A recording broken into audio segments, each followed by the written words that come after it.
Welcome to the Kyero.com Spanish Property Podcast, where we interview real people who recently purchased a home in Spain. They tell us what worked, what didn't, and what they'd do differently next time.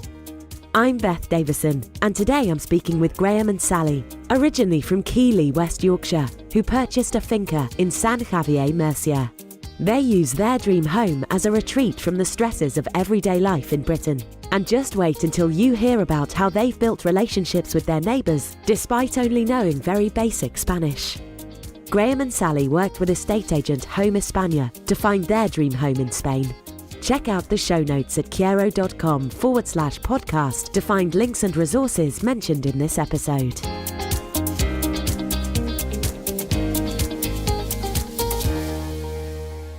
Hello. Hello. Excellent. Thank you so much for doing this. It's really nice to kind of hear first-hand accounts of things. It's ace. So if we start, would you mind just giving me your names and what you guys do, if you're retired or if you are still working, what you do, and whereabouts you brought your property in Spain? Okay. So it's Sally, and she is retired. She works as a volunteer at the hospital and at the local library. Perfect. And you are 65. Yes, I am. And I am Graham. I am 66, and I'm semi-retired. I'm an international examiner and trainer. Great stuff. And so the property in Spain, do you own it or do you rent it? No, we own it. It's about 10 miles inland from San Javier in a place called Los Tocanales. We've had it for, 9 months. 9 months overall. We brought it in June. We were actually purchased it in June, and then we had a few legal problems. The solicitor dealing with it in Spain found that the people who'd had it before, it was an old farm, and they'd sold the farmland off.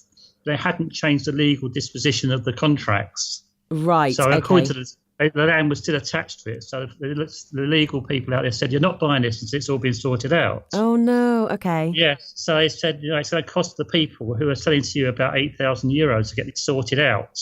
Right. And if they don't pay, you're not paying. Yeah, no, totally. So we went back, and eventually the people agreed to pay the cost and agreed that things hadn't been done. And so the house was completely legally changed. So it was the house and the barn and the old farmyard was still part of the house, but the land wasn't. Wow, okay. And so now it's all sorted? It's all sorted, yes. Eventually it went through. They said to us, it'll only take 4 or 6 weeks in Spain. And eventually we eventually got told 2 weeks before Christmas last year. Right, okay. It always takes longer than you think, doesn't it? Got there.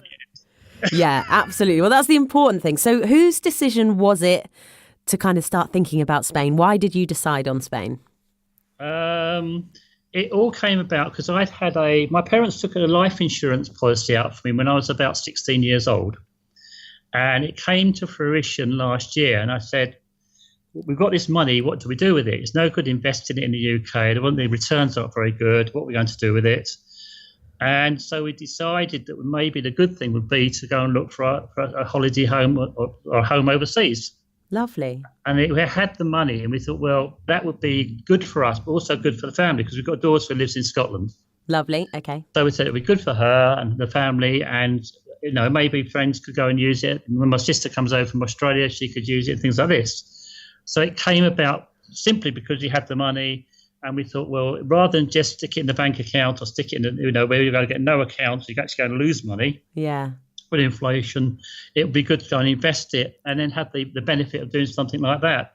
And really, we looked at a couple of places. I worked in Malta with the Maltese government for about 2.5 years. Oh, interesting. Okay. That was quite an opportunity to go to Malta, but the prices were going up there.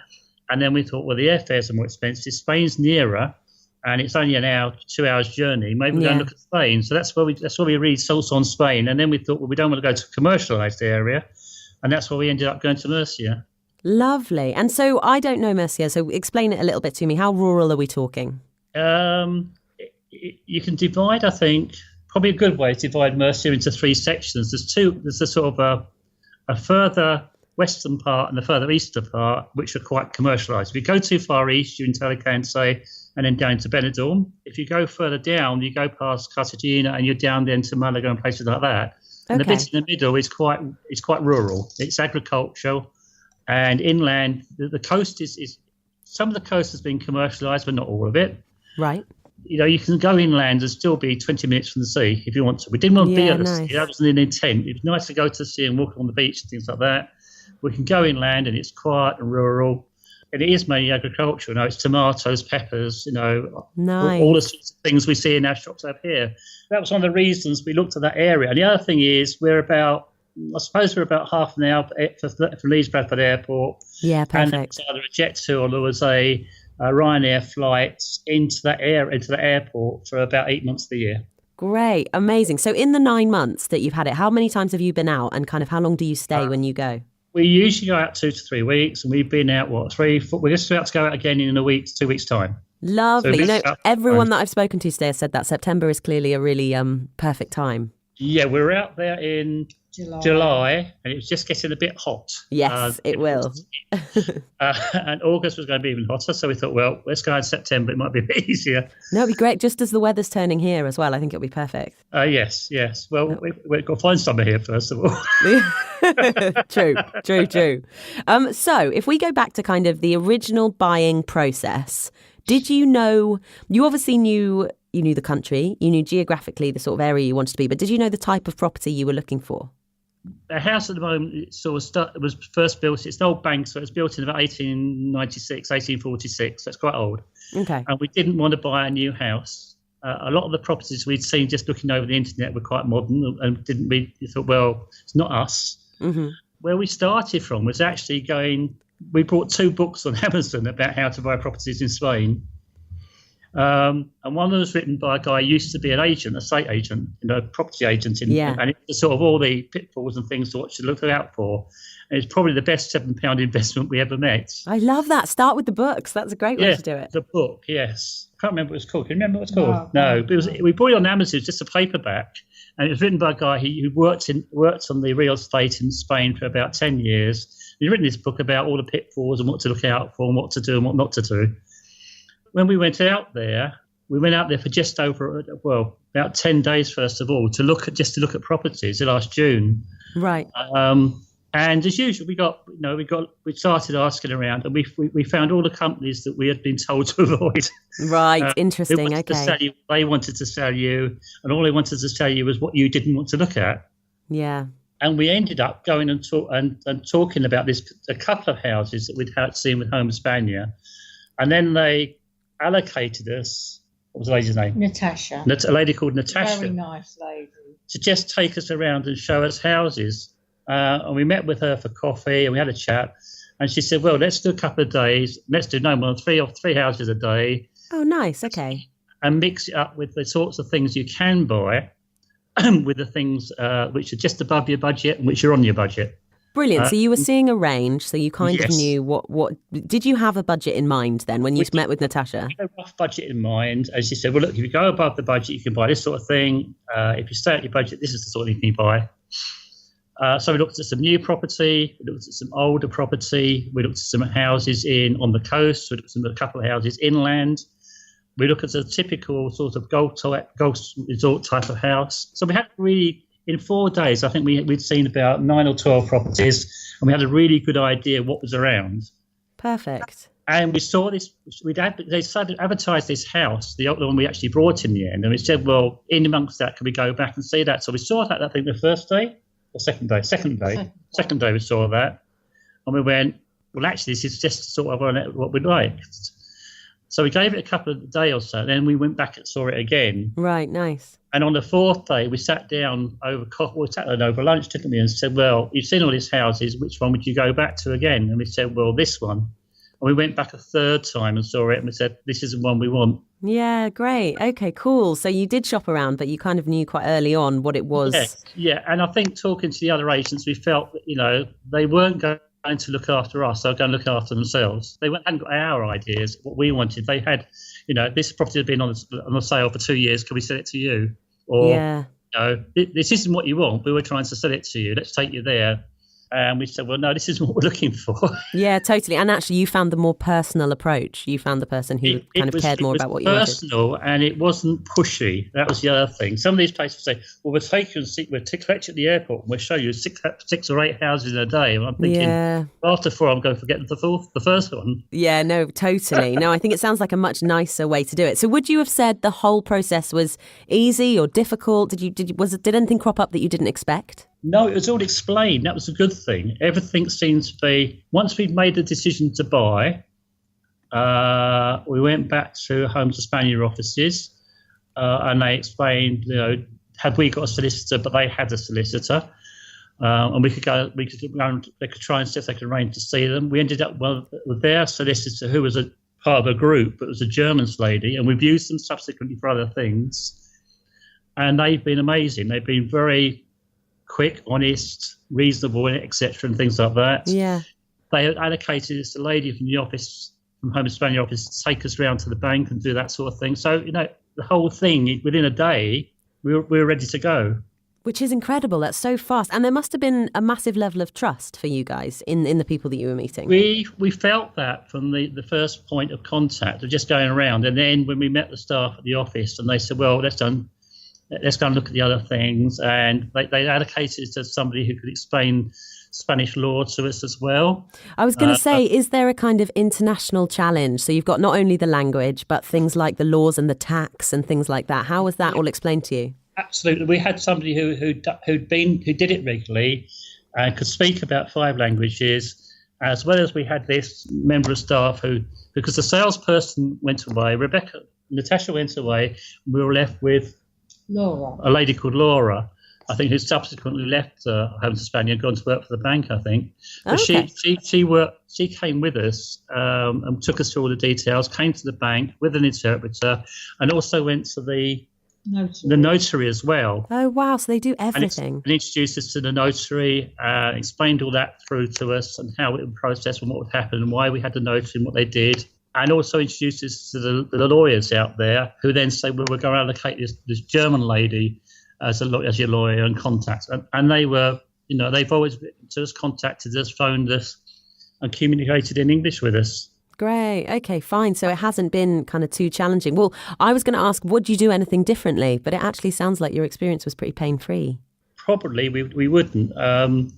They even advised us on monetary issues and gave us some contacts. When we came back to the UK, we made those contacts within London in terms of money exchanges and things like that. And that saved us a phenomenal amount of effort and money in terms of dealing with the banks. And so those legal issues that were happening right at the beginning with the kind of the land problems that you had with it, that was all then sorted by lawyers that you'd already been... They kept us, the lawyers in Spain kept us totally in contact with what was going on. Wow, amazing. They kept on coming back to us to say, this is the problem, you're not going to buy this house, this is the problem, leave it with us, and we'll talk to the people who are trying to sell the house. Yeah. Which is great. That just lowers the drama for you, really, doesn't it?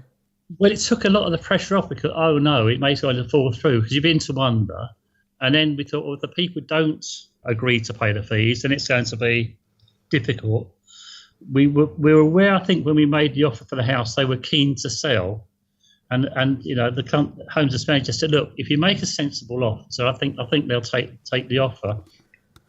And I think we made an offer, and they wanted to go up about €1,000, so we agreed it very easily, without any sort of any other discussion. Yeah, haggling or anything. Yeah. Then when it came to the legal things, this is going to all fall apart now. We might be back to the drawing board. Yeah, no, and that would have been so disappointing. But because you'd met the right people along the way, and people are kind of, doing great jobs. It sounds like horror stories.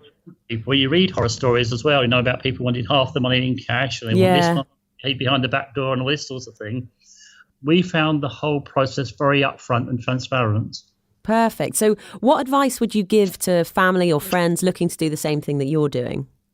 Look for agents that have been in business a long time. Yeah, look for agents who have a reputation, who have been in business a long time. Who have several branches. Yes. Right, yeah. Yeah.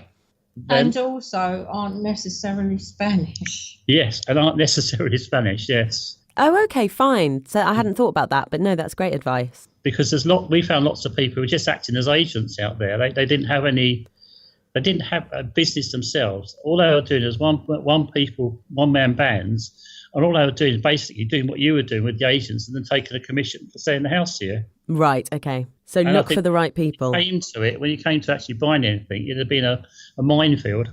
Yeah, absolutely. No, that makes perfect sense. So now if we go back just to life in Spain a little bit, what does a classic day look like for you when you're out at your house? Get up and have breakfast. And the sun's there. The sun's there every day. Lovely. Open the house up. Usually go in the kitchen and have breakfast. Shower. Sometimes spend a little time tidying around the house. And then we've usually decided what we're going to do. Some days it's a trip in to do some shopping. Sometimes it's a trip out. So we might go and walk along the beach sometimes. Sometimes we go inland and find places we haven't done. Each time we try and go to a couple of new places. So we sort of extend our horizons each time and learn more about the area. Yeah, nice. I bet you're the envy of all of your friends, aren't you? A few, yes, I think now. It's been an interesting experience because the village we live in has only got 6 houses and they're all Spanish-speaking people. Interesting. And we don't speak Spanish very well. How have you found that? Has your Spanish improved, or do you think it will improve? It's crawling rather than improving. but to give you an example, we arrived last visit after they'd had all the heat, and we found a lot of our locks on our security gate had jammed. All the oil and grease has gone solid. Oh, because of the heat. And we couldn't get the locks open. And within 10 minutes, the whole village was there with lights because it's getting dark, and oil and grease to get the gates open, the doors open for us. Oh, that's nice. So there is a sense of community, although there is a very sense of community.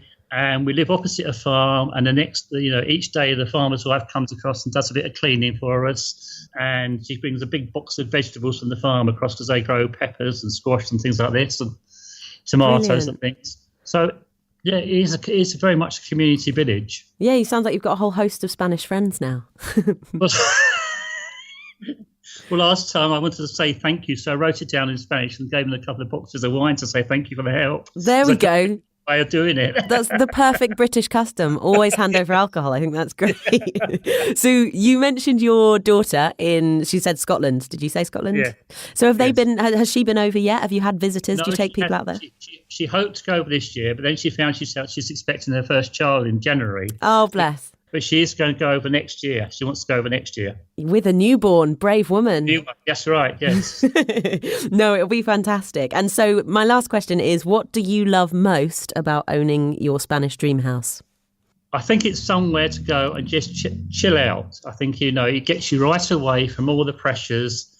We've had a bit of a year. My father died suddenly last November, and I'm still trying to sell his house. And we had an 8-month inquest into his death. Oh gosh, okay, so that's been dragging on. Just before that happened, my mother's foster brother died in Cambridge, so I've had that estate. Suddenly found I had that estate to sort out as well.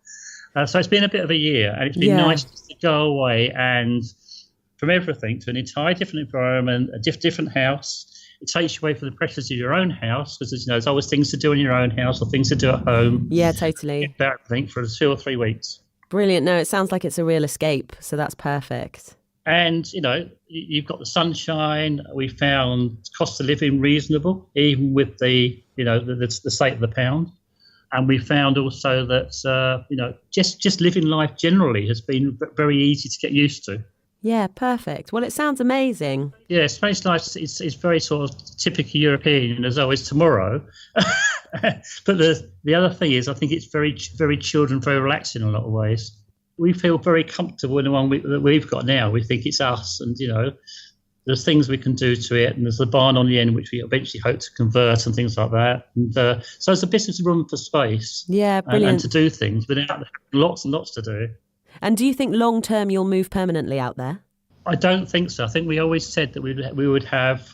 At the moment, I think we would maybe move out there for a couple of months and come back or something like that. Maybe go out in the winter and then come back in the summer. Yeah, lovely. You're quite committed to doing half and half, aren't you, rather than doing the whole thing? Yeah. Well, you're going to have a grandchild as well, I suppose. You've got to Yes, factor right, that yes. in.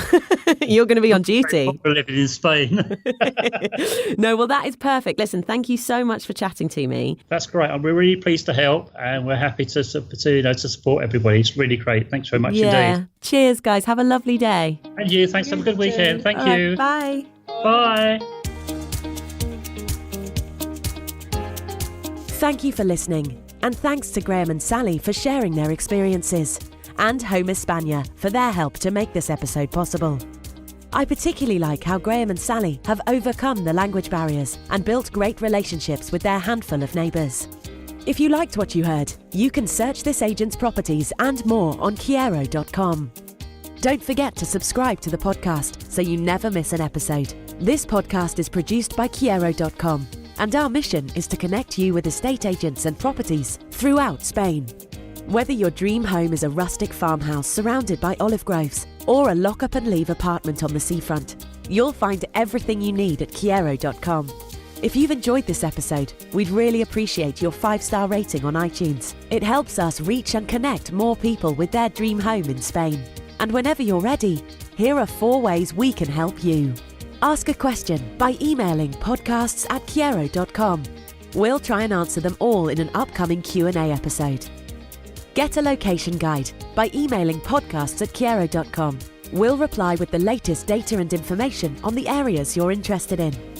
Calculate your budget. Simply visit Kyero.com/budget. Enter 2 numbers and you're done.